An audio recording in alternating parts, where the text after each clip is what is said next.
오늘 본문을 한마디로 표현하면 안고 없는 찐빵, 안고 없는 찐빵입니다. 우리가 보통 핵심이 빠진 어떤 것을 가리켜서 안고 없는 찐빵이라고 말하는데요. 오늘 본문의 이스라엘 백성들이 딱 그런 상황입니다.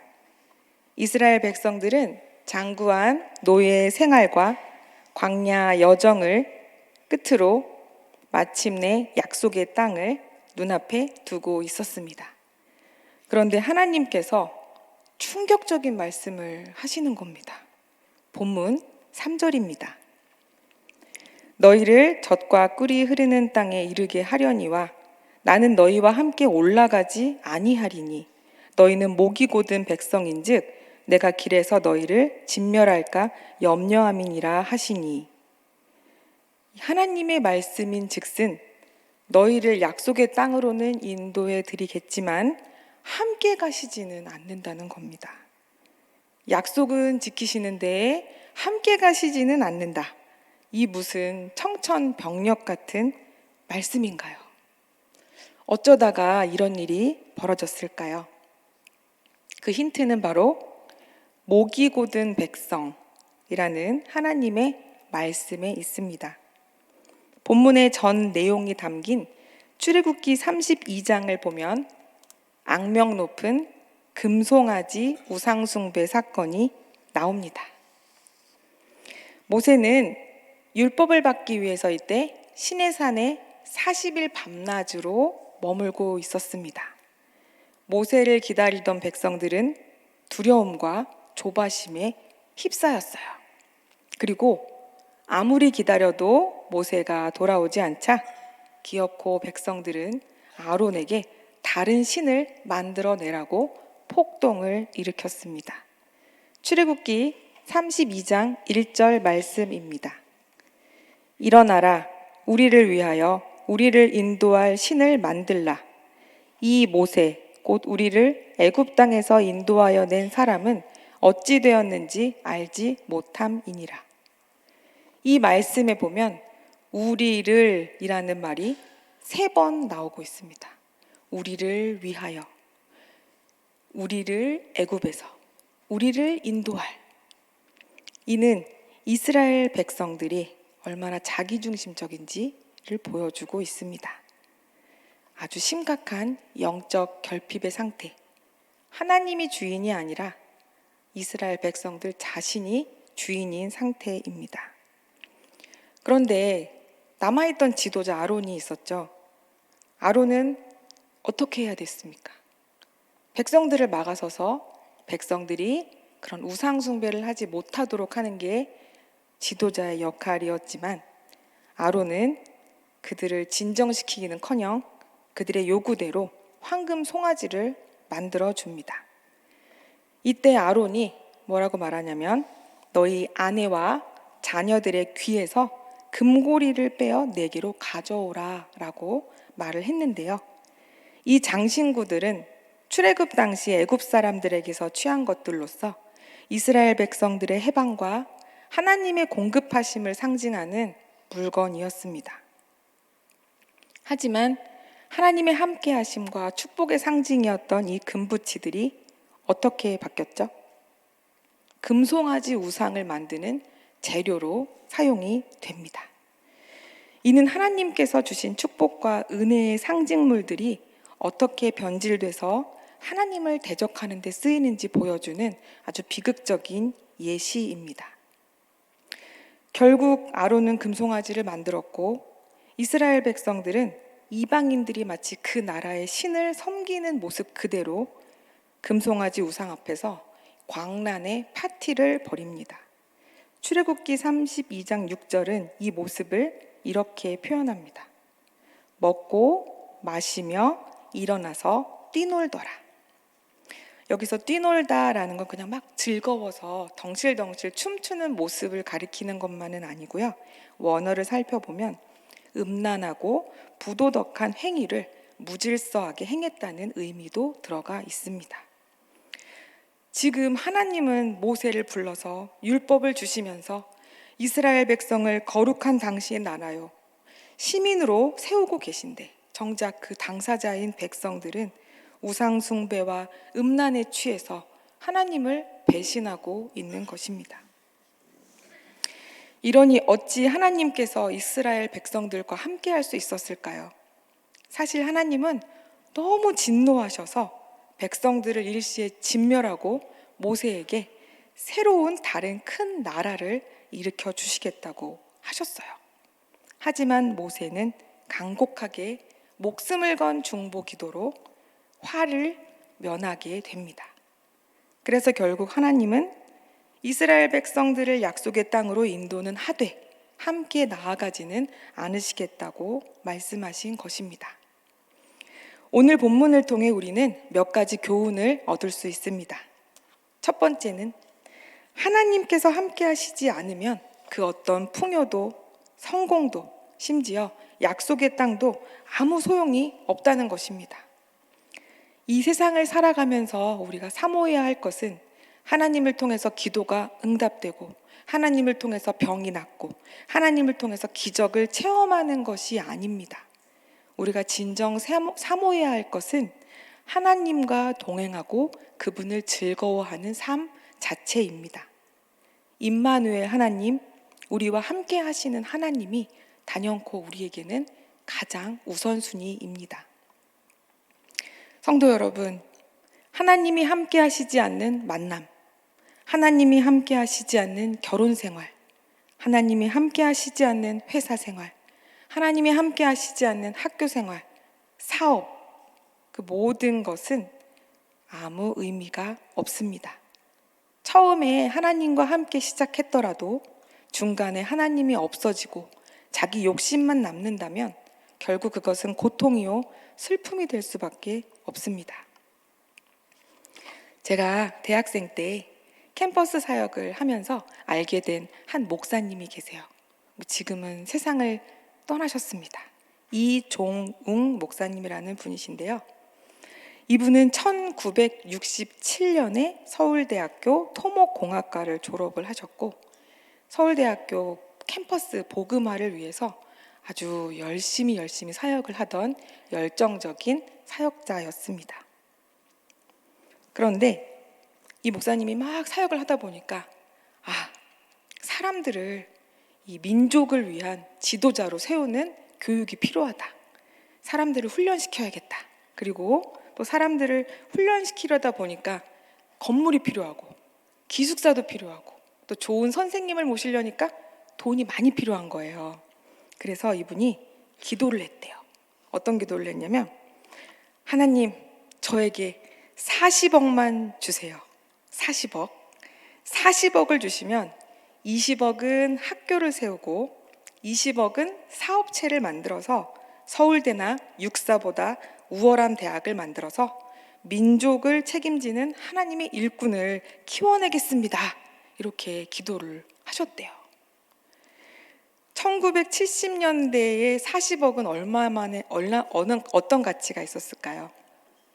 보니까 1970년대 서울 소재 반포 이런 아파트는 25평 아파트 매매가가 400만 원. 그 시절로 돌아가고 싶습니다. 400만 원이었대요. 그래서 40억을 지금의 돈으로 값어치로 환산하면 1000억이 넘는 돈입니다. 네, 엄청 크게 구하신 거죠. 이 거금을 하나님의 일을 위해서 구한 것입니다. 하나님께서 기도를 들어주셨을까요? 안 들어주셨을까요? 어떠셨을 것 같아요? 네, 이분이 토목공학을 전공했잖아요. 그래서 건축업에 뛰어들었습니다. 그런데 1970년대는 건축업이 호황을 타던 시대예요. 빌딩만 지으면 돈이 막 들어오던 시대입니다. 그래서 이분이 호텔을 짓고 여러 건물을 올리면서 정말 많은 큰 돈을 벌었습니다. 이종욱 목사님이 당시에 지은 빌딩이 신촌에 지금도 있어요. 그랜드 백화점 건물 아세요? 현대백화점 맞은편에 그 서강대교 그 입구에 그 근처에 있죠. 아무튼 사업이 잘 돼서 신촌 로터리 부근에 본인의 건물과 땅을 많이 소유하게 되었습니다. 그런데 문제가 생겼어요. 무슨 문제일까요? 사업이 바빠져서 교회를 안 나가요. 네, 말이 됩니까? 교회를 안 나가요. 주일을 밥 먹듯이 여기기 시작했습니다. 이곳에 나가면 뭐 몇십억 수주 이런 게 막 되는데 교회 예배가 점차적으로 우선순위에서 밀렸어요.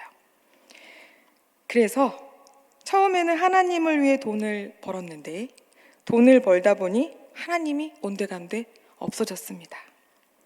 하나님의 손을 놓치고 세상으로 달려가던 그분을 하나님은 포기하지 않으셨어요. 너무 사랑하셨어요. 그래서 무엇을 주셨을까요? 고난, 아멘, 문제를 주셨습니다. 그래서 사업이 큰 문제가 생겼어요. 너무 비슷한 레파토리를 아마 많이 들으셨을 거예요. 사업을 확장하다가 자금 사정이 어려워졌고 어음을 막지 못했고 회사가 부도가 나고 대표는 감옥에 갇히고 벌어들인 모든 돈과 건물은 다 압류되고 그렇게 되고 말았습니다. 그렇게 모든 것이 사라져서 감옥에 갇혀서 빈털터리가 되었을 때 하나님께 했던 약속이 그때 기억났대요. 하나님과 함께하지 않았구나 내가. 하나님을 위해 돈 번다 그랬는데 내가 지금 뭘 하고 있나. 이제 하나님을 위해 살아야겠다. 그래서 이분이 출소 후에 목회자의 길로 들어서셨습니다. 근데 그때 이미 나이가 적은 나이가 아니었어요. 그래서 본인이 약속했던 민족을 일으키는 큰 학교 지금 모르시죠? 네, 세우지 못하셨습니다. 하지만 이분이 많은 사람을 영혼을 구원하는 일에 전 인생을 쓰시다가 돌아가셨는데요. 이분이 본인의 이야기를 담은 책을 쓰셨어요. 책 제목이 편리하더니 평안하더냐라는 책입니다. 제가 직접 이 목사님께 받은 책이에요. 이 목사님이 교회를 개척하고 캠퍼스의 영혼들을 위해 훈련센터를 작게 만들어서 섬기다가 10년 전쯤 하나님 품에 안기셨는데 이 책에 이런 글을 남겼습니다. 나는 지금 약 30평 정도 되는 지하실을 임대해서 참 좋은 교회 성도들, 개척한 교회가 카페 교회였는데 참 좋은 교회였습니다. 참 좋은 교회 성도들과 행복한 신앙생활을 하고 있어요. 교인 수도 많지 않고 규모도 작은 교회지만 그렇게 마음이 평안할 수가 없습니다. 이전에 호텔과 백화점 10,000평을 소유하고 사업을 경영할 때는 편리하기는 했지만 지금 누리는 참된 평안은 맛보지 못했습니다. 행복은 편리함에 있지 않고 평안함에 있습니다. 전에는 편리함이 행복인 줄 알았어요. 편리함에 열심히 편리함을 추구하다 그 끝자락에서 엄청난 대가를 지불하고 나서야 그것이 비로소 사탄의 속임수라는 사실을 깨달았습니다. 이제 나는 세상이 주는 편리함을 추구하지 않고 하나님으로부터 오는 참 평안을 추구합니다. 나의 생각대로 살던 삶에서 돌이켜 하나님의 뜻을 좇아 살아갑니다. 아멘. 우리도 편리함을 좇다가 하나님을 잃어버리지 않는 우리 성도님들이 되시면 좋겠습니다. 두 번째로 하나님이 우리와 함께 하시기를 원한다면 이 자리에 계신 우리 성도님들 하나님이 나와 항상 함께 하길 원하시나요? 아멘. 네, 그러시다면 이전의 나의 성취요, 자랑이 되었던 것들, 그것들을 부인해야 합니다. 오늘 본문 5절을 보면 하나님께서 이스라엘 백성들을 진멸하지 않기 위해 무엇을 떼어내라고 하셨죠? 무엇을? 장신구. 집에 우리 권사님들, 집사님들 댁에 여러 장신구들이 있습니다. 우리를 아름답게 해주는 물건들이죠. 근데 이 장신구를 떼어내라라고 말씀하십니다. 장신구를 떼어내고 난 뒤에야 이스라엘 백성들을 어떻게 할 것인지 하나님께서 정하시겠다고 말씀을 하십니다. 이 장신구들은 한때 해방의 상징이자 기쁨의 전리품이었지만 금송아지 사건을 통해 우상숭배의 도구로 전락하고 말았죠. 그러니 하나님께서 이 금부치를 보실 때 얼마나 분통이 터지셨을까요? 금송아지 보는 느낌이셨을 것 같습니다. 그래서 다 떼어내라고 말씀을 하셨습니다. 이처럼 때로는 우리의 작은 성취와 자랑이 하나님과 함께 하는데 방해가 되기도 합니다. 그것들을 떼어내야만 비로소 연합하고 하나님과 함께 할 수 있습니다. 나의 장신구는 무엇일까요? 나는 무엇으로 나 자신을 아름답고 돋보이게 보이려고 치장하고 있습니까? 그것이 하나님보다 더 사랑하는 것이라면 그것이 나의 우상이 될 수 있습니다. 제거하지 않으면 하나님은 거기서 멈추신다고 말씀을 하십니다. 제가 어제 한 교수님의 송별회에 다녀왔습니다. 이분은 15년간 장신대에서 학생들을 가르치셨던 교수님입니다. 아직 은퇴할 나이가 안 되셨어요. 60도 안 되셨습니다. 65세에 은퇴죠, 교수는.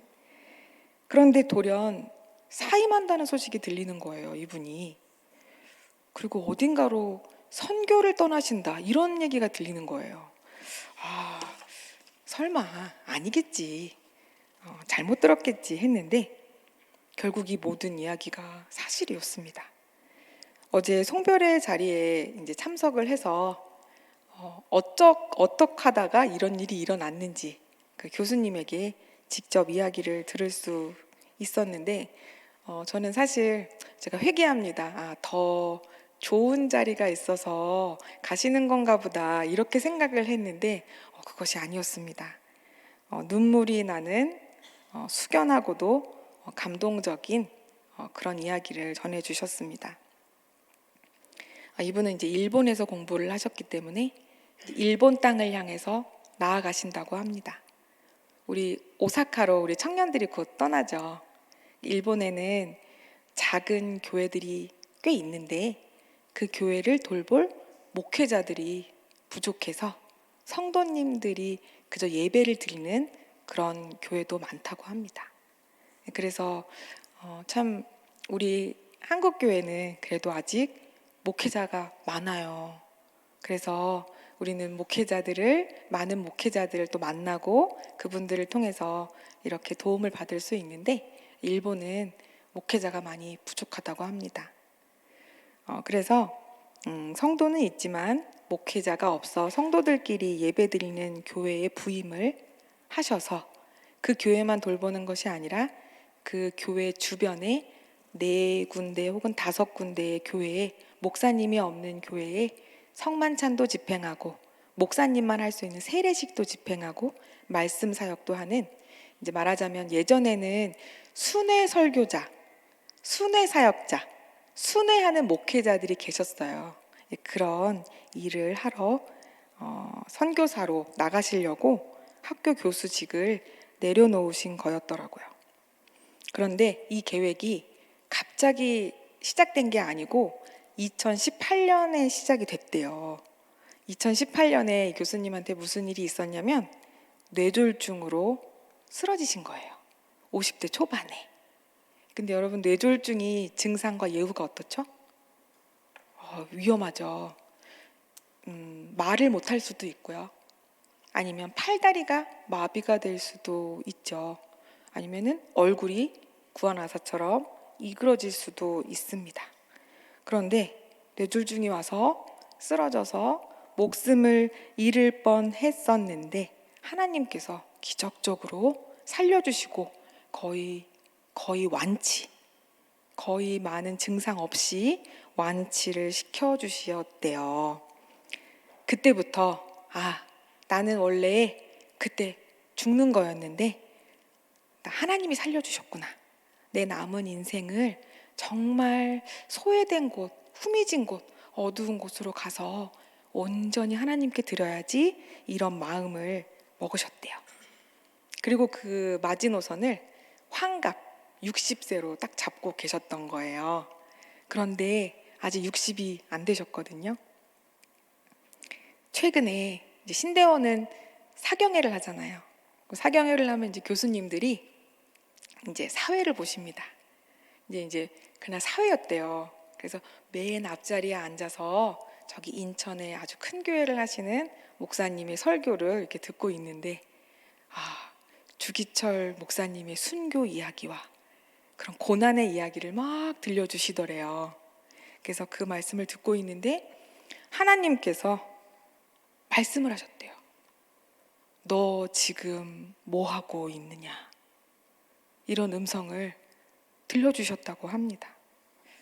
그래서 하나님 앞에 그 말씀을 듣자마자 하나님 잘못했습니다 하고 회개의 기도를 하셨다고 합니다.